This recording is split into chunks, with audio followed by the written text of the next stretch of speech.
Bom, boa tarde a todos. Espero que vocês estejam vendo e nos ouvindo bem.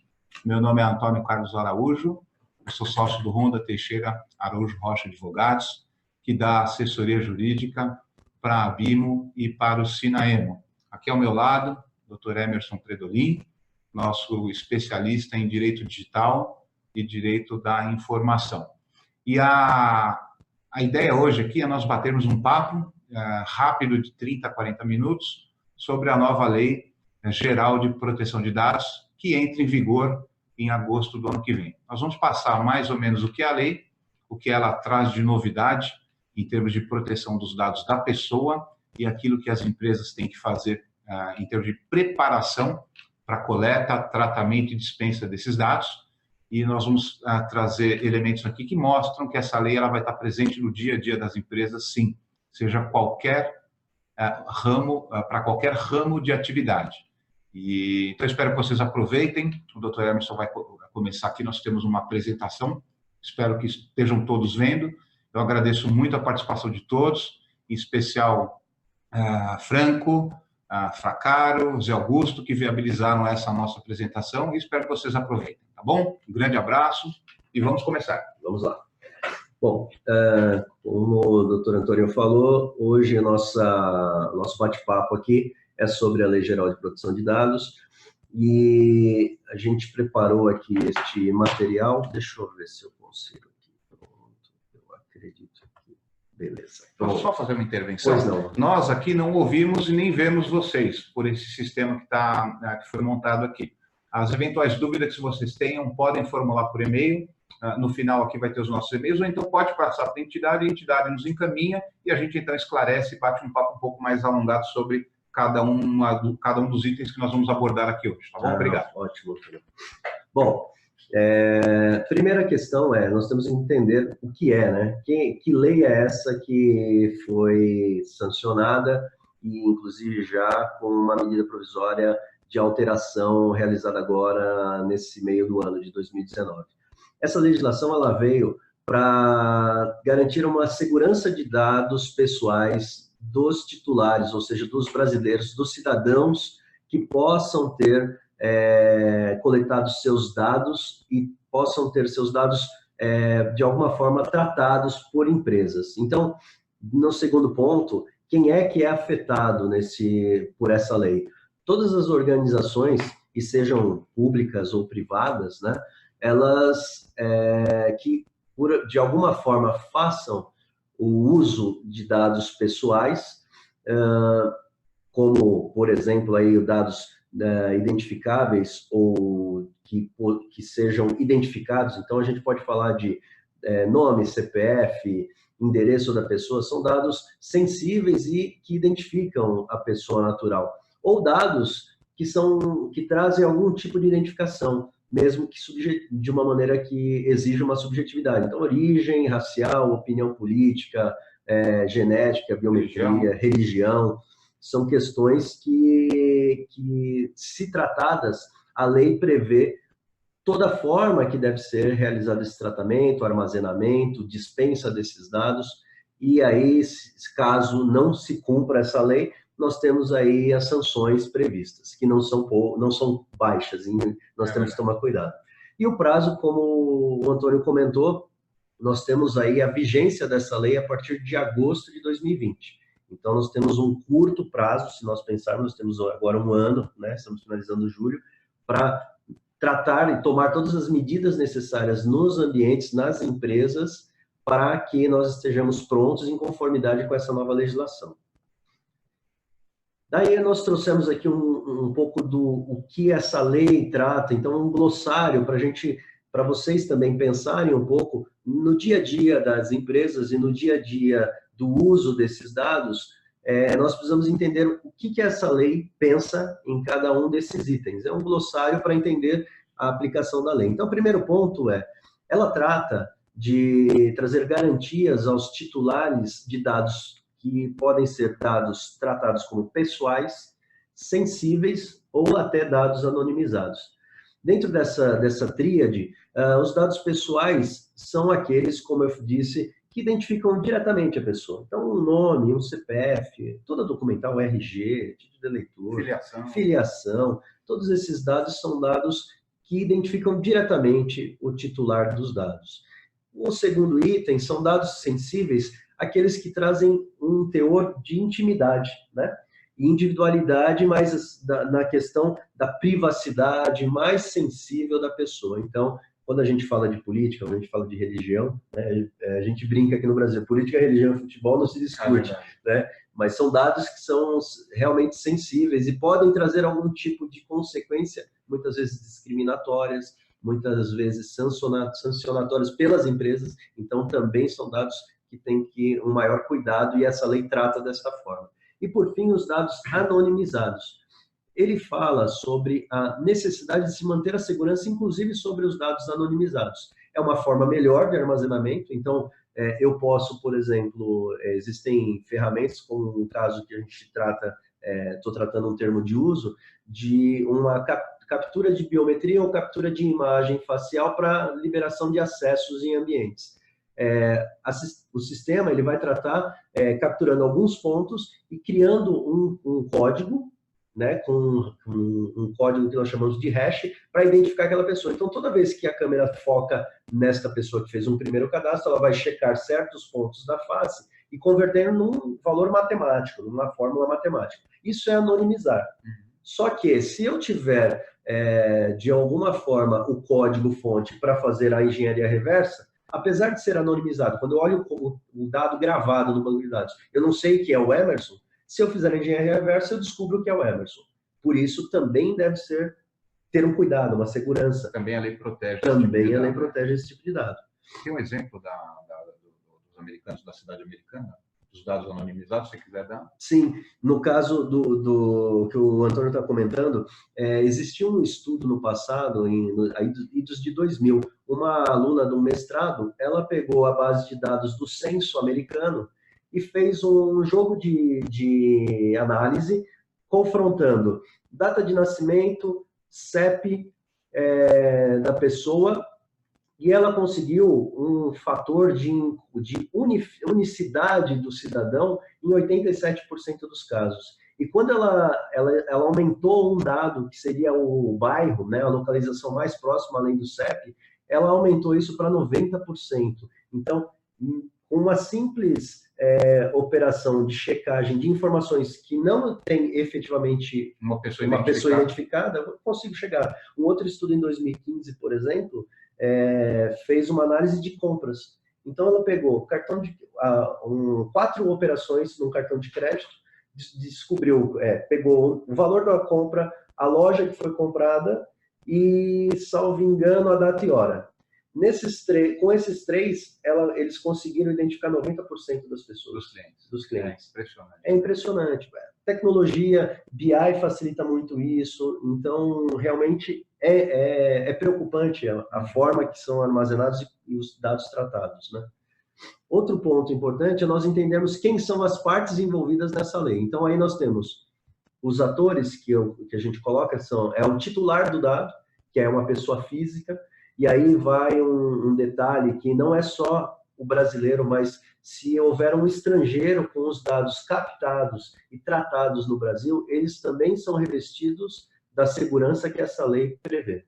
Então, não é uma lei que atinge, de fato, aqueles que tratam os dados que são captados aqui no Brasil. Ainda que de estrangeiros. Ainda que de estrangeiros. O controlador, que de fato é aquele que oportuniza o tratamento, ou seja, é aquele que ou trata diretamente e capta os dados, ou pede a terceiro que faça um tratamento. Então, por exemplo, eu posso ter uma área interna de comercial, que tem um departamento de marketing, que trate uma base de dados de pessoas físicas e faça publicidade disso. Mande um e-mail marketing, faça campanhas no Facebook, e indique os usuários aquelas campanhas. Eu sou um controlador que estou executando, inclusive, um tratamento de dados para uma publicidade.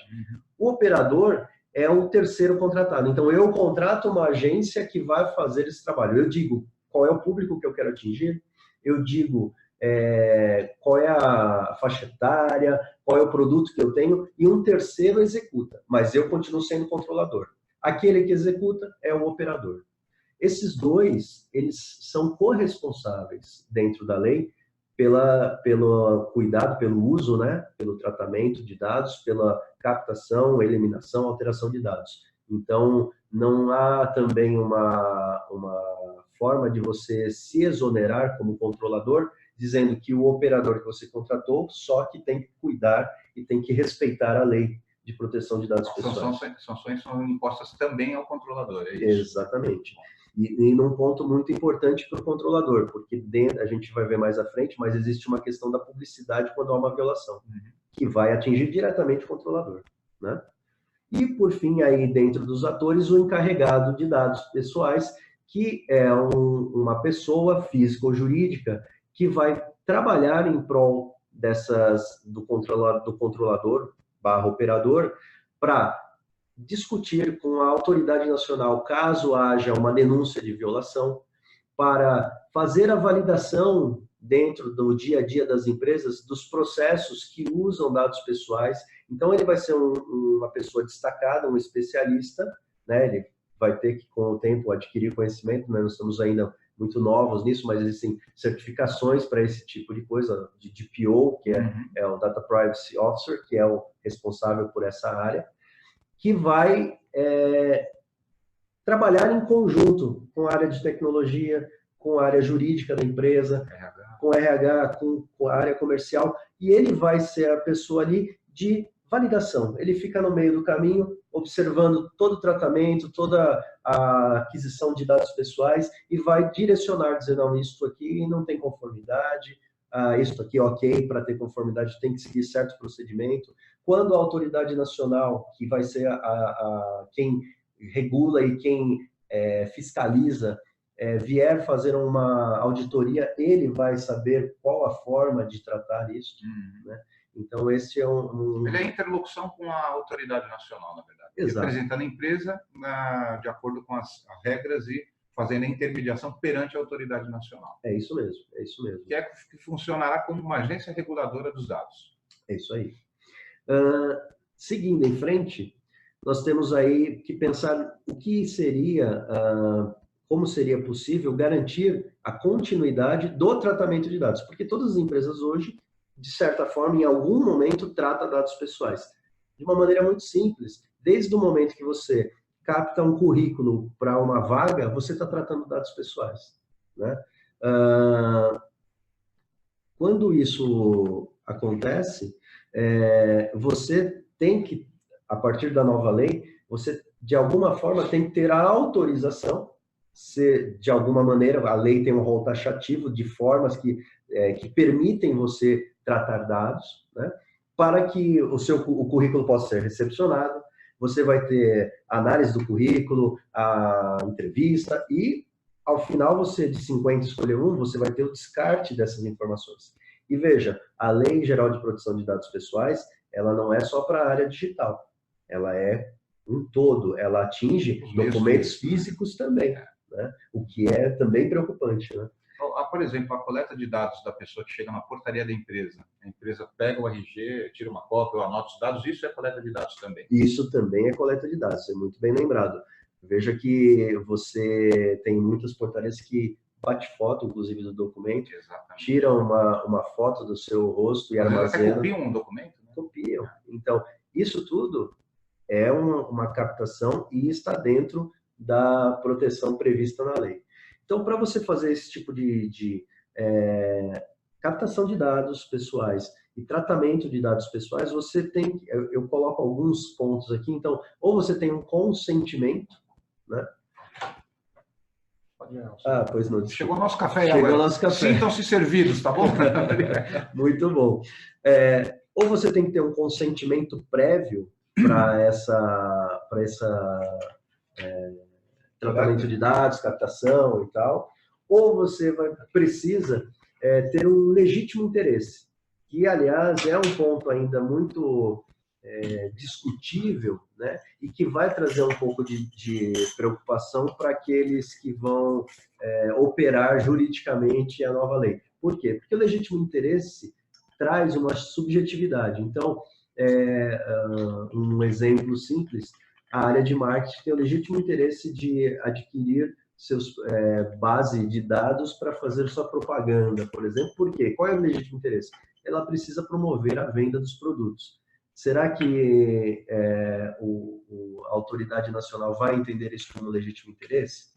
Né? Então, algo que nós teríamos que discutir, preparar, criar boas, né, e profundos pareceres jurídicos demonstrando o que causaria ou não o uso dessa informação, por exemplo, para a operação de uma empresa. Isso tudo tem que ser muito bem construído e deixarmos isso sempre atualizado caso seja exigido pela autoridade. Indagado, né, demonstrado pela autoridade nacional. Exatamente. Por isso que é importante, ao final da palestra, vocês vão perceber que vai ser importante a criação de um programa de compliance de dados em cada empresa.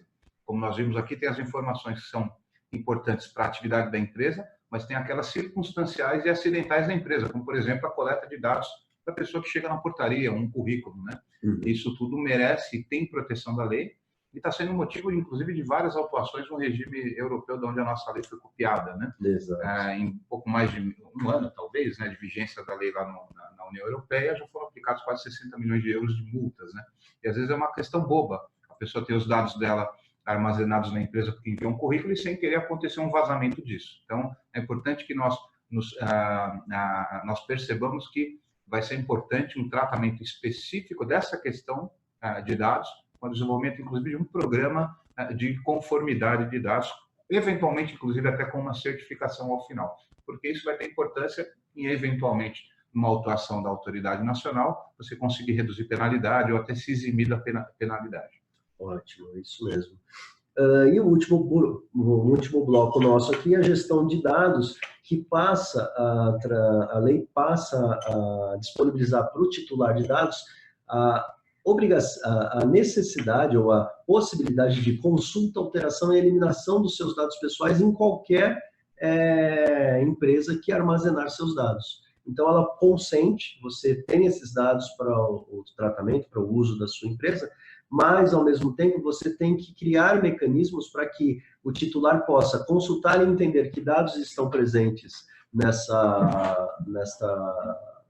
nesse cadastro, quais são as alterações que o titular possa, então mudou de endereço, ele tem o direito de te passar essa informação e você tem o dever, como empresa, de atualizar essa informação. E, por fim, em certos casos, a eliminação desses dados, caso o titular solicite. Então, se você quiser manter um banco de talentos em sua empresa e naquele momento, no momento futuro, o titular entrar em contato e dizer eu não quero que meus dados fiquem nesse banco de talentos, se você não tem um justo motivo para isso, né, o legítimo interesse, ele tem esse direito e você vai ter que criar esse mecanismo de eliminação. Inclusive a comprovação de que o dado foi eliminado. Sim, não basta eliminar. Exatamente. Tem que demonstrar claramente e tecnicamente que isso aconteceu. Aqui algumas provocações para entendermos o porquê da necessidade dessa legislação. Então, veja esse estudo aí realizado em julho do ano passado pela IBM e o Instituto Furman. Esse instituto ele é de Michigan e ele foi criado em 2002 só para analisar a questão de políticas de privacidade e segurança de dados no mundo. E eles fizeram um estudo analisando 10 países, e dentre os 10 o Brasil estava, sobre a questão da violação de dados. E o Brasil, ele é campeão, né? Nós somos os melhores, inclusive, nisso. O Brasil, ele é campeão na probabilidade de violação de dados. O que isso traz para nós? Que dentro desta perspectiva, todos nós, empresas, estamos suscetíveis a muito mais entre esses tantos países que em termos de uma violação de dados. Tá? E aí, além disso, nós temos um outro fator determinante aqui para nos preocuparmos. Uma vez que nós somos os primeiros em violação, nós somos, no mínimo, o segundo, né? Perdemos só para o México, em tempo, em demora, né? Maior tempo para identificar uma violação. E depois, uma vez identificada essa violação, nós somos o primeiro, de novo, o país que mais demora para conter uma violação. Então, imaginem traduzindo isso para o nosso dia a dia. Muitas vezes as empresas têm os seus dados violados, então, de alguma forma, e a gente não está falando aqui só em hackeamento, é o próprio colaborador que põe um pendrive lá e carrega informação e vai embora, e leva para terceiros, e leva para o concorrente. Ou dali mesmo dispara para fora. Exatamente. O Brasil ele não visualiza isso, ele demora muito para entender isso. Uma vez que a empresa consegue identificar isso, ela não consegue entender ainda, por conta de fatores de falta de análise de segurança da informação, de falta de procedimentos, ele não consegue conter, ele demora muito mais para conter. E a lei diz que esta violação ela é passível de multa, de penalidades, ela tem a empresa passa a ter uma obrigação aí de publicar quando houver esse vazamento, então, mais ainda importante sabermos e termos isso tudo muito cuidado. Só fazendo uma observação, e essa demora, essa dificuldade de detecção, não só do vazamento, mas também depois o tempo de resposta, tem a ver muito com a falta das empresas de identificação dos processos de informação que ela tem na sua atividade. É verdade. Então, é importante que a empresa identifique todos os processos de informação que já tem dentro da empresa, desde a coleta aqui dos dados do visitante, como aqueles mais complexos. Tendo noção dos processos, é mais fácil fazer o gerenciamento e fazer as contramedidas no caso de violação, de vazamento e tudo mais. É verdade, Antônio.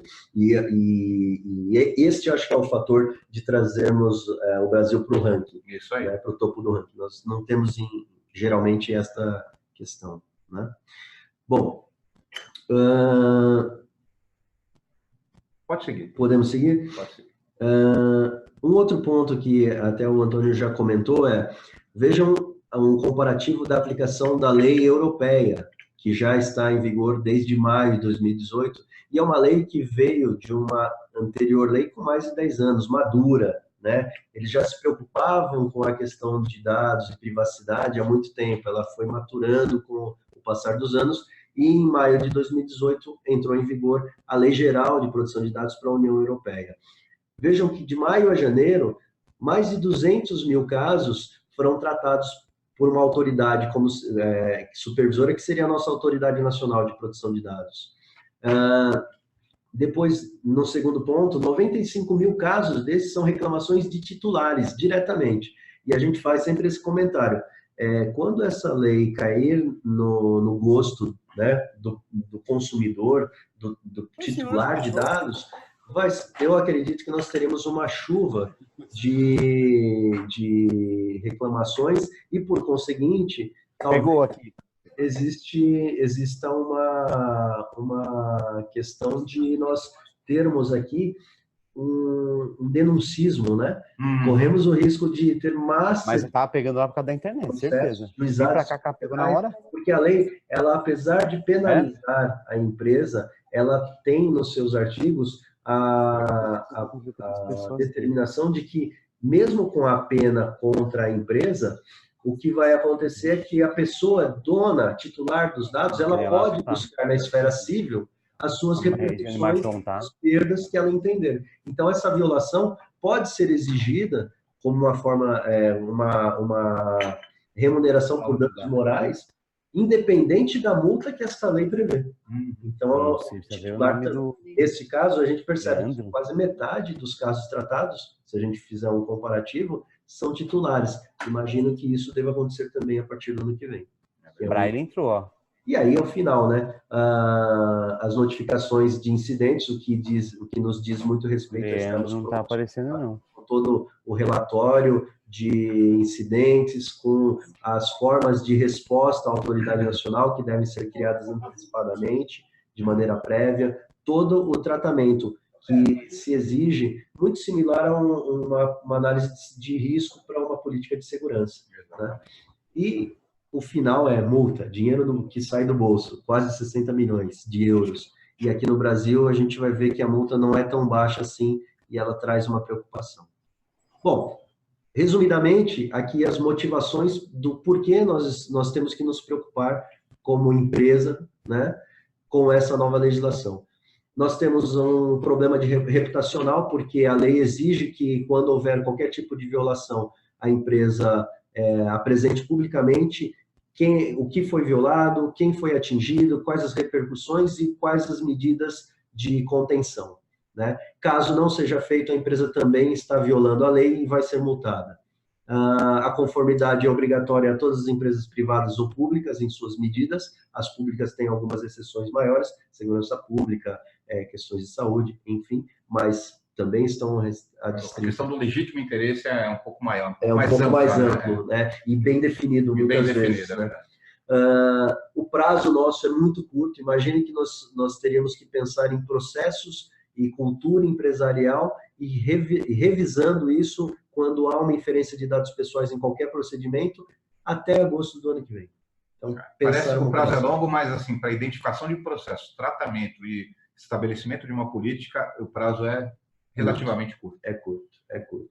E, por fim, a dor no bolso, que é uma multa que vai de 2% do faturamento anual, e aqui faturamento anual se entende, a lei deixa claro que é do grupo econômico, não só da empresa, mas se ela for um grupo, vai atingir o grupo todo como base de faturamento, até 50 milhões de reais como penalidade por uma violação ou vazamento. E vai depender da gravidade e depender da empresa ter ou não sistemas de conformidade com a lei de proteção. Sim, um grande ponto aqui é nós pensarmos que uma vez que nós fizermos o trabalho de conformidade, aqui a redução da multa está diretamente ligada à forma de probatório da boa-fé, das práticas melhores de mercado para manter esse tratamento de dados e captação de dados sob segurança e demonstrar a extinção de punibilidade pelo controle que a empresa tem. Exatamente. Funciona muito parecido com a leniência, a lei anticorrupção. Né? Exatamente. Os problemas de conformidade. Exatamente.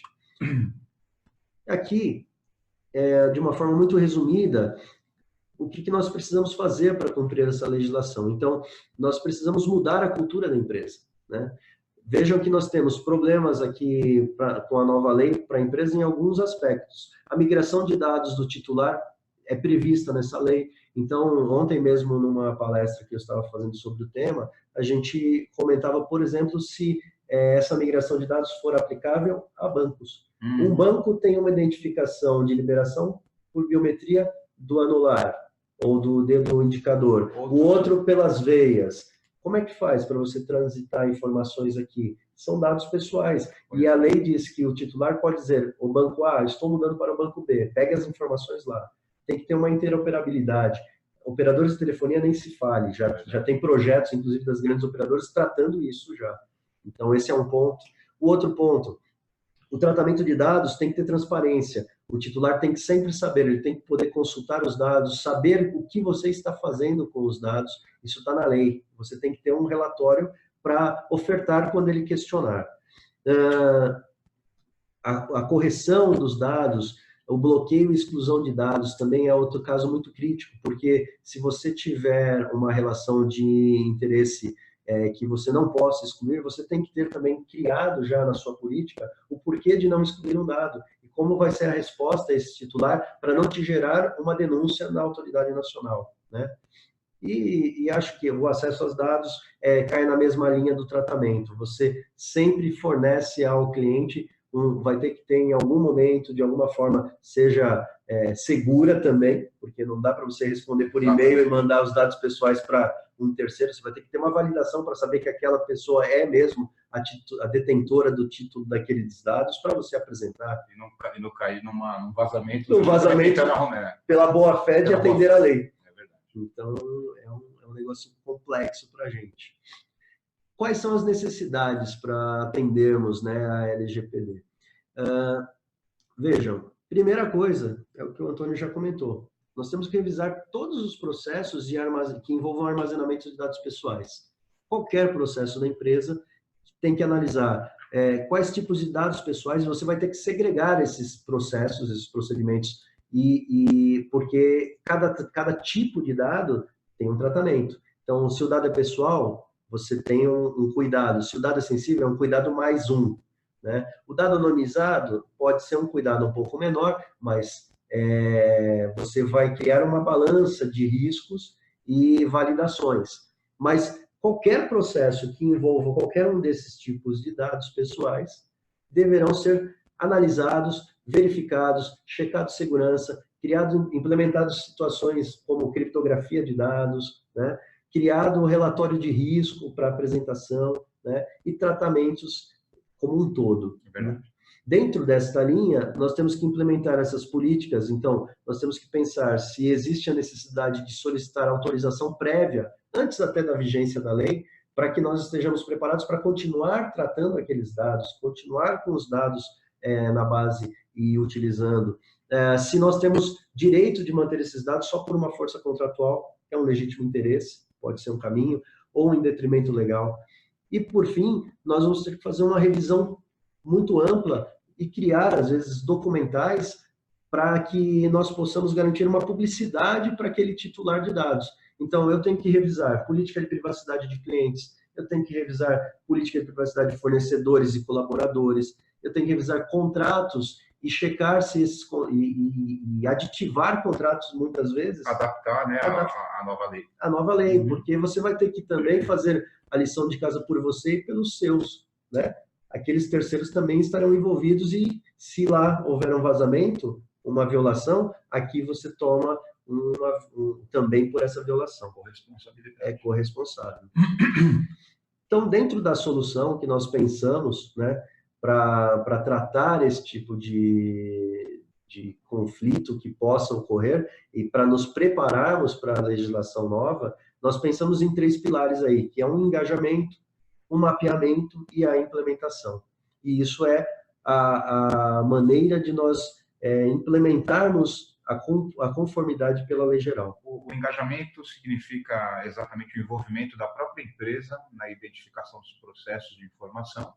Exato. E junto com a empresa, os advogados, o pessoal técnico jurídico, identificando os processos, passam para a fase de mapeamento, que é dar o tratamento adequado a cada processo de informação que a empresa tem ou que possa ter no futuro. E por último, você vai explicar cada um deles, né? Uhum. Volta aí só uma tela. Uhum. E o da implementação, que é de fato você fazer as medidas e contramedidas que a lei te obriga a fazer num programa de compliance. Isso mesmo. Então, quando a gente fala de engajamento, um dos pontos importantes é que nós temos que, num primeiro momento, tratar como um treinamento em company, para apresentar algumas respostas para criar essa conscientização do operacional como um todo. Então, nós vamos olhar lá e dissecar a legislação, entender quais são os prazos, quais são os riscos, quais são os requisitos a serem observados, como levantar e implementar esse projeto, então, como identificar os procedimentos que envolvam dados pessoais e até apoiar a eleição de um encarregado de dados, porque esta pessoa tem que acompanhar de início ao fim esse processo. Tem que ser até treinado também, né? Sim, sim. Importantíssimo. E hoje em dia, muita gente se vende muito treinamento que já existem os aproveitadores, né? Treinamentos que não são bem treinamentos. É leia a apostila e você tipiou. Né? Então, temos que tomar cuidado. E as áreas envolvidas, importantíssimo. Diretoria, por óbvio, jurídico interno, departamento de TI, recursos humanos, e eu amplio aí área de marketing, importante, comercial, né? Mas nós temos que criar um corpo, né? Um comitê que possa tratar ter o treinamento e criar essa sinergia para essa segunda fase, que é o mapeamento. E no mapeamento, esse comitê ele é responsável por captar esses processos, né? Esses procedimentos, com a abordagem pós-treinamento, justamente para que, no momento seguinte, por meio de uma consultoria jurídica, se possa fazer a análise, né, técnica jurídica destes processos e a identificação e a identificação e a apresentação de um relatório que vai apresentar quais são os riscos dos tratamentos atuais, quais são as soluções nos termos da lei para ficar em conformidade com essa legislação. Que aí é o terceiro ponto, é a implementação.